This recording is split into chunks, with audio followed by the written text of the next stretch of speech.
Andito tayo ngayon mga kads sa may OFW Lounge. Yan. At nakapag-log in lang ako doon sa entrance doon. At kain muna tayo. At sabi nila, Manong, is libre daw dito. So, since first time natin, let's try and grab the opportunity. And we'll see kung masarap. Siyempre, malamang, lutong Pilipino, masarap to. Let's see mga kads. Kahit mga pang-almusal lang mga kads. Let's grab it. Let's try.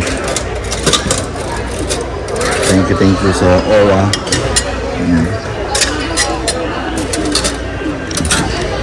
Tayo naman po. Ay!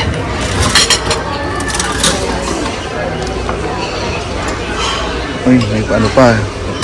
Tawag dito. Conchi. Kuha tayo mga kalbs.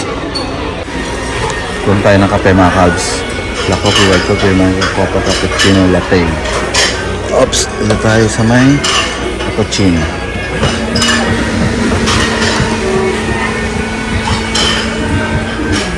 May juice din pala. Ano ba yung juice mamaya? Ito yung special dito mga kasi. Ang dami rin mga OFW mga kasi. OFW lang sa dito yung mga departure so makikita mo din. Oops, okay na. Dito tayo ng sugar. Nakakala sa sugar mga kalbs. Mamaya ako nag-steer. Lakad mo tayo patagad sa table natin.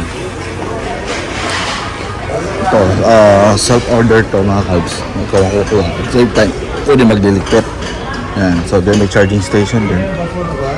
Tapos mo ang almusalan lang dito. Pero kompleto ng mga kalbs. May pansit, may mga tinapay, may pandesal. Pang almusal ba?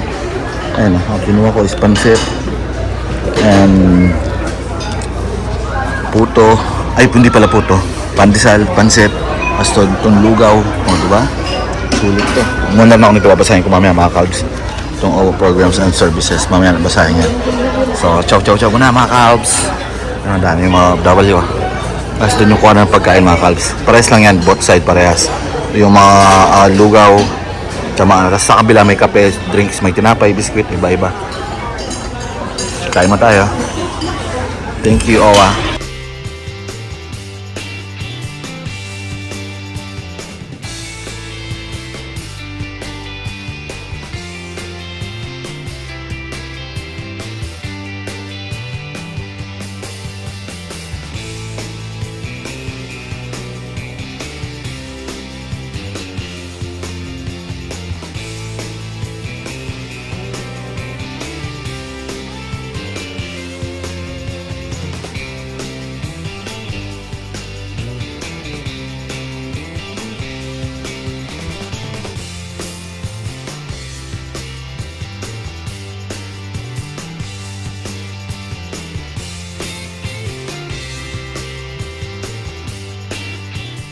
One eternity later.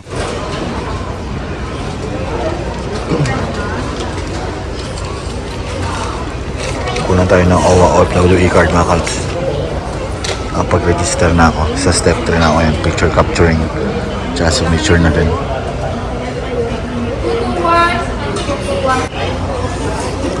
Ay mga kalbs, tapos na akong kumuha na itong OFW e-card. Ay, labas na tayo. Immigration na tayo mga kalbs. Immigration. Saan na OFW immigration? Dito daw yung OFW Lounge Immigration. Dito mga kalbs. Pasok tayo dito. Bawal na camera na dito eh. So hanggang dito lang tayo mga kalbs. Chow muna. Mag-check-in lang ako. Ay mag-check-in. Mag-doon na ako sa immigration. A few moments later.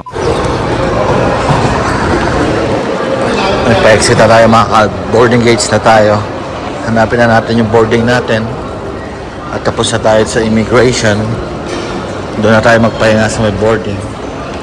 Nasa yung sinasabi ni Mrs. na mag-claim doon sa... Naputol pala yung video ko mga kalbs. Nasabi ko kayo na yung sinasabi ni Mrs. na mag-claim daw ako nung pala nito. Nung tax na yun is ay hindi ko na nagawa. Aray! Lapit ko muna yung ticket ko kasi hindi ko alam yung boarding gate ko. Alam ko 115. Yun 113. Hala. 113. So hanapin natin ng 113. 101, 112, 113 dito mga kabs. So hanapin natin yung gate 113. Doon tayo. So yun, sabi ni Miss kanina, mag-claim daw ako nung tax na yon. Kaso ang sabi naman nila is baka wala dito sa may after immigration. Before immigration pala yun. Ang problema, nandito na ako sa lumagpas na ako sa immigration lang. So hindi ko makaklaim yun. So dito tayo sa gate 113. Gate 113 Airline Lounge. Dito yun mga kalbs. So dito tayo. Ito pala ang gate 113. So dito tayo mga kalbs. Ayan, nandito yung gate 113. Pero bago yun, ikot muna tayo mga kalbs. Importante alam na natin yung gate natin. Mamaya pa naman eh. Matagal-tagal pa. Ikot-ikot pa tayo. Ikot-ikot. Ikot-ikot muna. Hanap na ako ng washroom. Washroom muna tayo mga kalbs. Ay, mga naka-boarding na yan sila. Ayan, dito tayo pupunta. May gate 113. Pero mamaya na mga kalbs. Maaga pa eh. O, Hong Kong pa yun. Nandito, Hong Kong. Eh tayo, paano pa? Tawag dito. Pa-Dubai tayo mamaya. Cebu Pack. So, chow muna. Hanap mo na ako ng washroom mga kalbs. 1 hour later. Bili lang tayo ng papasalubong mga kalbs. Si JR na papabilang chicharo. Tapos bilhin ako ng mga konting pulboron. Tsaka ano, para sa mga kasama ko sa trabaho. Pamigay lang ba mga kalbs? So we'll see. Kumuha na ako doon. Chicharo. Bayaran na natin mga kalbs.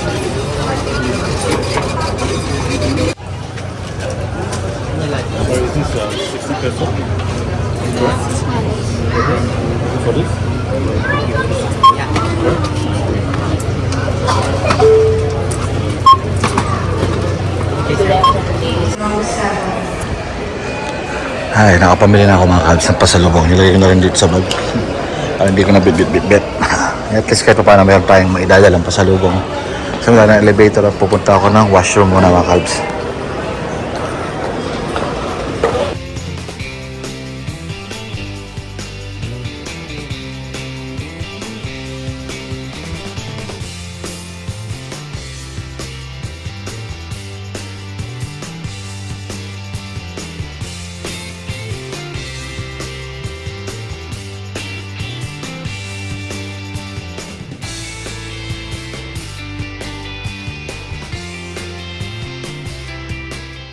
End of flashback.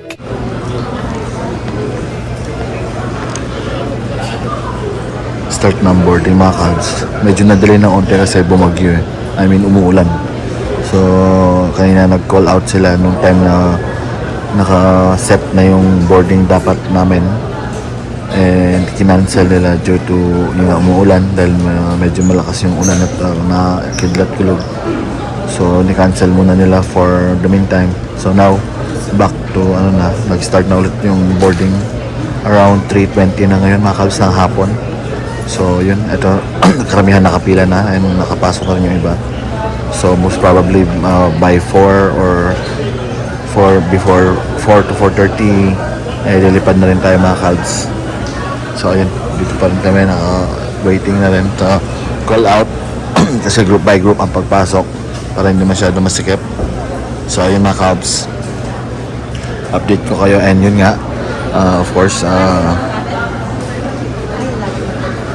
mahuling yugto na ito na mga yun na bago tayo makalipad dito sa pagstay natin sa Pinas, sa munting bakasyon natin for 3 weeks and of course sa masayang bakasyon natin kasama yung family natin at unang-unang pagkikita namin ng aking asawa ulit after several years. So yun ang pinakamasayang moment nung time na mag-meet kami and yun mga kalbs. Of course I'm very happy to be first to see her and then second to be with her and yun mga kalbs. And hopefully soon magkasama na kami sa isang bansa din kasi nga magkahiwalay kami ng bansa and yun. And all honesty, ayoko pa talagang umuwi muna kami bumalik ng abroad. Kaso yun nga mga kalbs, ito na yung pinakamahabang bakasyon na pwede kong ma-set dahil nga, ayun nga, alam niyo naman, sa tambak na trabaho, sa dami ng trabaho, sa schedule, bawal talaga kasi mag-extend ng matagal. So ayun. So ayun mga kalbs, and yun, anyhow, medyo naging okay naman ng bakasyon, although medyo limited ang naging galawan dahil sa naging issue din ng mga bahay na pinapagawa natin, and hindi pa natatapos hanggang ngayon. Nag-issue kami sa tagagawa ng bahay namin na ginastusan namin, pero yun, hindi naman nila tinapos. Kalungkot lang, pero we need to move forward, and yun nga, sabi ng tatay namin, set aside na and let's move forward and work it out na lang, and with their assistance, yun, baka tulungan nila kami mag-apaayos nun. I mean, sila ang maghanap ng pwede retoke, at the same time magtuloy yung pinapagawa namin. Pero yun nga, additional expenses nga lang, pero yun, what to do, and God's will, maging okay naman lahat. And yun nga mga kalbs,